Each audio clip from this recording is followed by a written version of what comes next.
Alright, so I gotta talk about some more of what's been happening with Magnificent Monsters. Now make sure you guys smash the living crap out of that subscribe button so you guys don't miss out on more awesome content. So, as you guys saw out of the weekend, more and more people realized, oh crap, this is a highly allocated product. And pre-sales are absolutely ridiculous right now. I've read from a lot of people that, the general player base is not happy with the overall state of the pricing of this pack. Now, I did get the chance, since I was at the YCS all week, and I got asked all sorts of questions about my opinions on this set, and we're going to make a video because, it's not fair that one person gets my opinion when not everybody, you'll all get it here. So I have been asked, Robbie, do you think this is a product worth pre-ordering?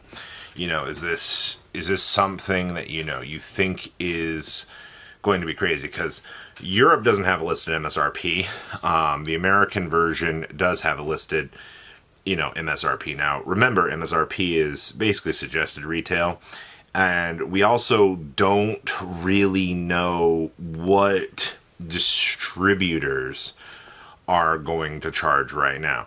One of the things that we like to call the Pokemon effect does exist, where distributors can charge whatever they want to sell you the Pokemon product. That's been an issue that has happened for years, where all of these more expensive products were in circulation, and because distributor was charging, way more than what the average Yu-Gi or the average Pokemon product was. That's something that we might see actually happening with the Yu-Gi-Oh product, which means if distributors charging more, your brick and mortar is going to charge more. It's from supplier to the delivery in the store, which means your favorite Whatnot streamer is going to be charging even more.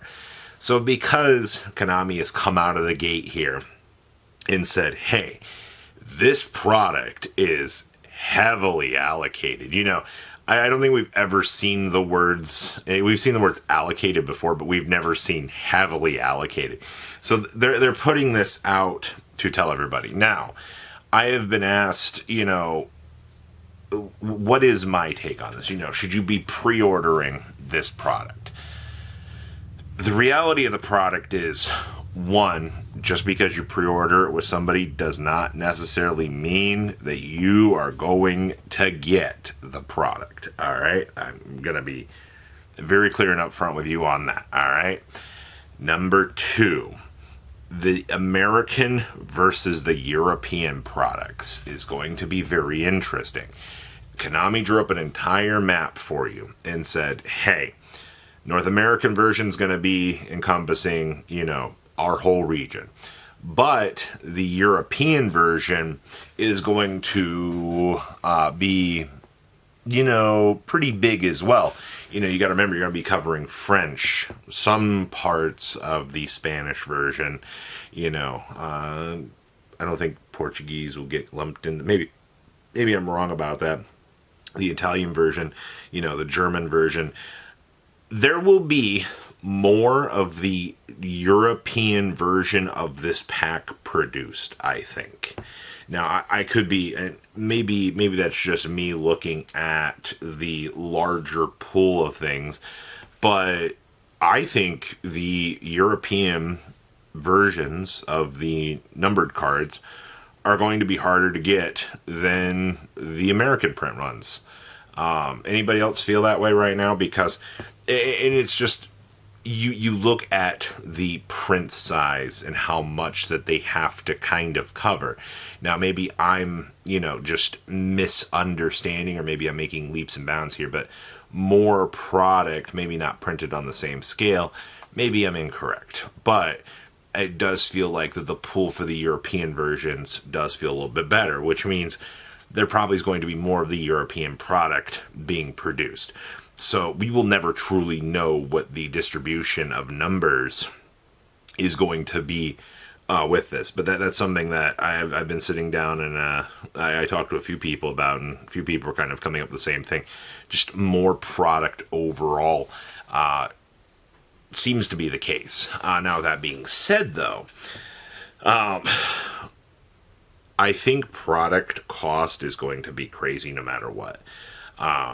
People are sitting here going, we can get this at MSRP, Robbie, and it's like, you guys don't truly understand. I was talking to a couple card shop owners, and one of them was telling me that he had guys that have never showed up to his store before, that have never bought product from him. And, they're like, we want 10 cases of this product. And it's just not there. It's just not possible to get to this. And this is where, the reality of the situation is going to be coming in here, that you're going to be getting a lot more faces turning into this game than you're going to want to see right now. And this is the first of two sets. I want to remind you that we have no information on what I am calling the Magnificent Rivals, because it is the second part of this set. If you thought that the clusterfucking of the first set was looking bad within your market, I think you're going to be dealing with something even potentially worse, because Dark Magician and Blue Eyes, while you look at the waifu tags behind Dark Magical Curtain and how much Japan, $20,000 plus on some of these cards. Also, I was asked what I think the pricing is going to be on some of these Grandmaster Rares. So the only data that I have not looked at Grandmaster Rares more recently. The only data that I had was the very early data where we got to see week one, really, of the Grandmaster Rares and how those were handling on the Japanese market. The explosion Dark Magical Curtain happened within the first week, where it went from like 10K and just started bridging up even crazier in terms of those numbers. That was something that was not very fun to watch, but it was something that, we did watch in real time actually happen. But I also have to remind people, there are only a few Grandmaster Rares that, you're going to be able to pull that are going to be crazy expensive. You're going to have somebody out here who's going to pull the Star Junk Synchron, and they're going to shit their pants on the floor and think that they just pulled $20,000. No, the Star Junks were like $2,000 to $3,000.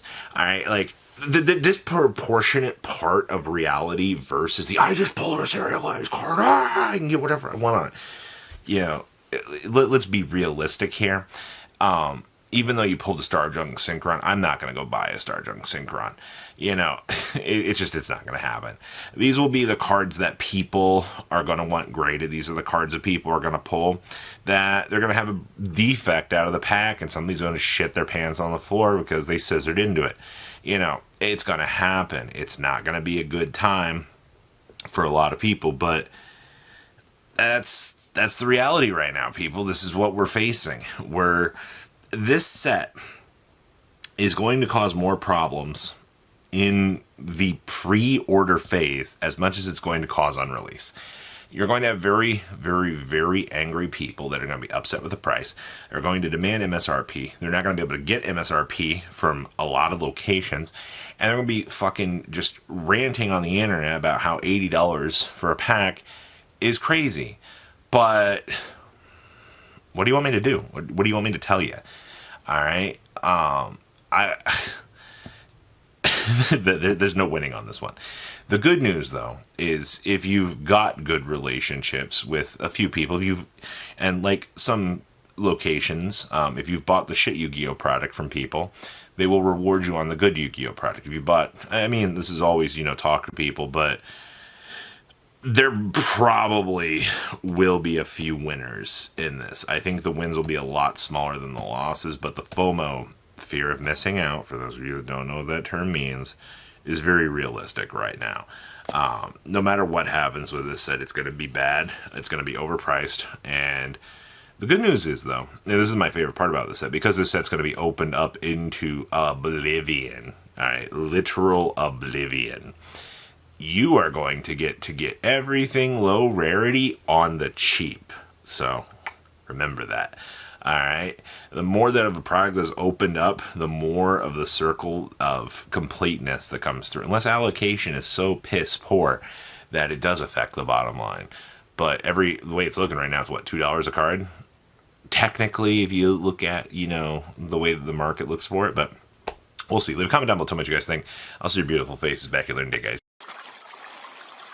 Patrons, thank you.